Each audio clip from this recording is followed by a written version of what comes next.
Hoy lo saco de paseo a la Feria de Editores, que es uno de los eventos culturales más importantes de la Argentina que se realizan una vez por Felicidad año. ver que el público sigue apostando a lo mejor de la edición independiente de Latinoamérica. 40.000 personas, el año pasado vinieron 30.800. Todos los años tratamos de encontrar un tema que tenga que ver con lo que está pasando o al menos vibrando en la sociedad. El año pasado era el tema de la estafa, un poco por la gente que vende cursos para venderle cursos a la gente y lo que había pasado con Libra. Y este año, a principio del año, creo que uno de los puntos que más resonó en la sociedad fue la reformulación de la ley laboral. En rasgos, la ley de defensa de la actividad librera lo que marca es que un libro tiene que venderse al mismo precio en todos los canales de venta. Y creo que lo mejor es desmentir al menos 2 o 3 mitos. Uno de ellos es que es un curro o algo argentino, cuando es una ley que se remota en 1800 en Alemania y tiene un segundo antecedente en 1980 en Francia y después se legisla acá en el 2001. Las principales potencias del mundo editorial, como Alemania, Francia, España y Portugal, tienen una ley similar. Entonces, no es que en Argentina somos excéntricos o estamos reinventando la rueda, sino que efectivamente funciona. Y lo que evita es que un gran jugador pueda ir a pérdida durante el tiempo que necesite para eliminar a la competencia y luego poder setear los precios a su gusto. ¿Por qué el Estado se mete en esto? ¿Pierde dinero el Estado con esta No le ley? sale un solo centavo al Estado. Esta aclaración, por si no estás en la Argentina, es porque los libreros tienen que defender una ley que lo protege de los monopolios. Así estamos, pero sigamos recorriendo los stands para ver cosas más agradables. El evento se realizó en el complejo Art Media, en el barrio de Chacarita, y teníamos editoriales extranjeras. Francisco de las Afueras, acá en Argentina, venido de España para la FED. Contanos cuál es la sensación de estar en esta feria para ustedes, ¿no? En una feria argentina, ¿cómo lo sienten, cómo lo viven? Bueno, Silvina, es fantástico estar aquí. Además es nuestra primera vez, teníamos muchas ganas de asistir y yo siempre digo que una feria internacional, una feria como esta es una fiesta realmente porque te reencuentras con muchos amigos, compañeras de otros lugares del mundo y también con los lectores y lectoras de Argentina, que al fin y al cabo también es como conocer, ¿no?, quién está al otro lado de nuestro trabajo y lo hace posible. Me gustaría recomendaros posiblemente, ya que va a venir aquí, los libros de Violaine Begot, que posiblemente conozcáis, Sí. Porque además ella es una de las invitadas de esta edición de la FED. También la que es la novedad de este mes de agosto, una historia, es una piedra arrojada al río, es una novela muy sofisticada, protagonizada por 2 folcloristas en un espacio atemporal, tampoco sabemos exactamente dónde están, lo cual lo hace muy universal. Pero que habla sobre todo de cómo nos contamos historias los unos a los otros. Y es más, la prosa de la escritora acaba contagiándose de toda esa historia y de toda esa fórmula de cuentos y parece que te esté contando un cuento de aquella época a ti mismo. Es precioso. Las novedades que tenemos son Aida de Gertrude Stein, que lo tenemos acá, y si no, el libro anterior que sacamos, que es La forma de una ciudad, de Julien Gracq, autor francés muy conocido, un poco outsider, pero conocido también. ¿Y ahí qué tenés? Y acá tengo la primera traducción que hice de la editorial, que me tocó a mí, que es un libro muy particular de Drew La Rochelle, que en realidad son 3 textos, es un libro tripartito, donde cuenta un poco cómo nace en él la idea del suicidio, el diario del último año de vida y un exordio al final que dice por qué él colaboró con los nazis en la ocupación francesa. Es un libro bastante picante. Esta posibilidad de hablar con los editores en la FED te da un plus distinto respecto de otras ferias porque mantenés un contacto directo con la persona que decide elegir un título para publicar. También teníamos el fútbol presente en nuestra cultura argentina de distintas maneras, libros, historietas, cómic, lo mismo para el sector infantil, cuentos desde clásicos hasta contemporáneos, todos muy originales pero además con importantes mensajes.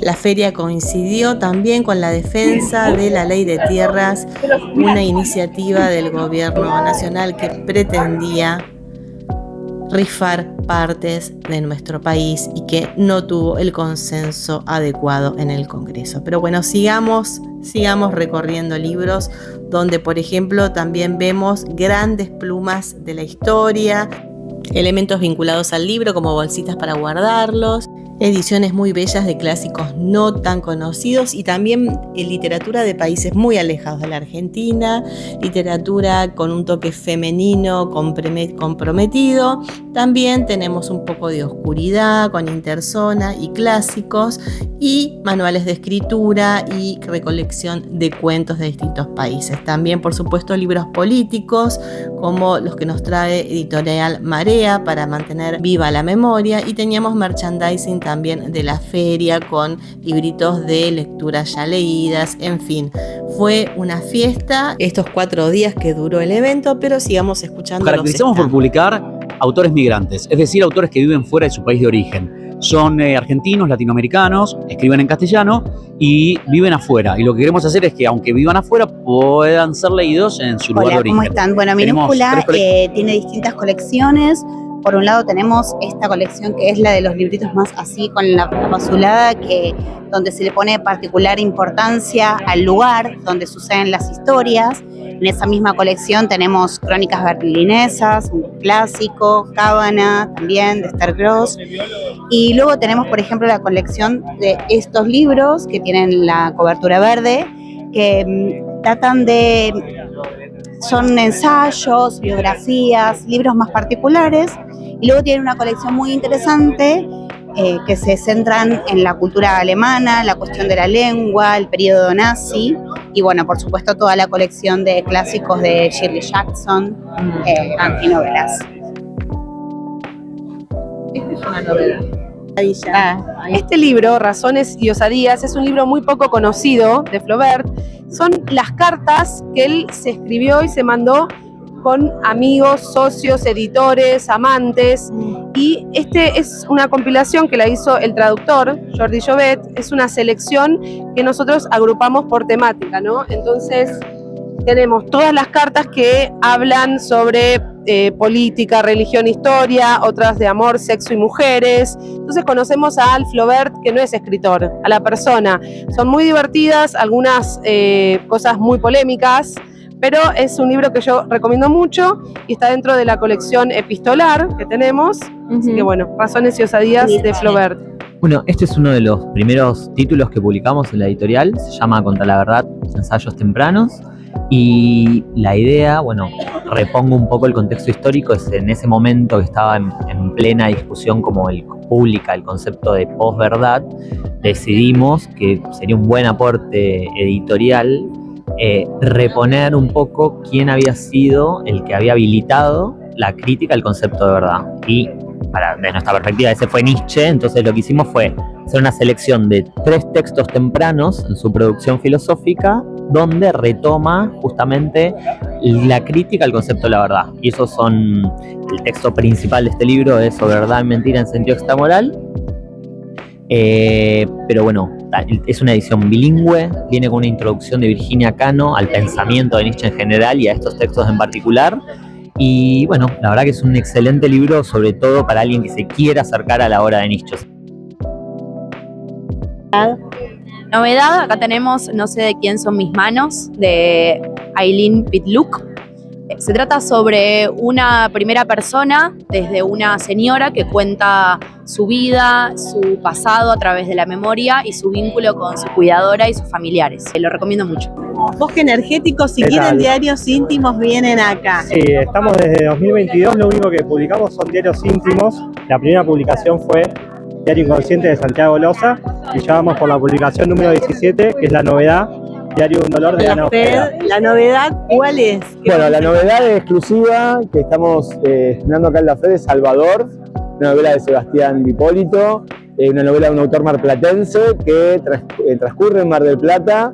Y bueno, es una novela que trabaja sobre todo con la construcción de los personajes, con un realismo social, una Mar del Plata que no vemos cuando la visitamos como turistas y que nos sumerge en ese mundo, en esa ciudad que conocemos pero no del todo, y en estos personajes que realmente a través de esta novela uno llega a conocerlos en profundidad y a quererlos.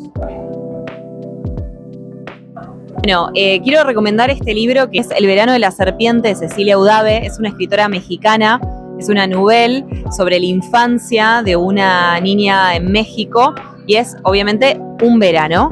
En el verano en el que sucede algo que un poco vamos a ver que esta niña va a perder un poco la inocencia. Como toda mexicana es una escritora cruda, bueno, muy punzante y que, bueno, te digo que la lees en un rato, en una tarde no lo podés soltar, y es una gran apuesta también a escritoras latinoamericanas, así que invitamos a que vengas a buscar esta joyita. Y bueno, sobre el final, piedra libre para mí, acá haciendo lo que más me gusta, periodismo, mi profesión, trayéndoles además contenido para que ustedes puedan disfrutar de la belleza, del amor, de los sueños que implica acercarse a la lectura. Así que espero que les haya gustado este video y como siempre les digo, nos encontramos en las demás redes. Suscríbete y no se olviden de leer. Un pantallazo final para que vean la cantidad de gente, 40.000 personas. Y como siempre les digo, nos encontramos en el próximo video. Chau, chau.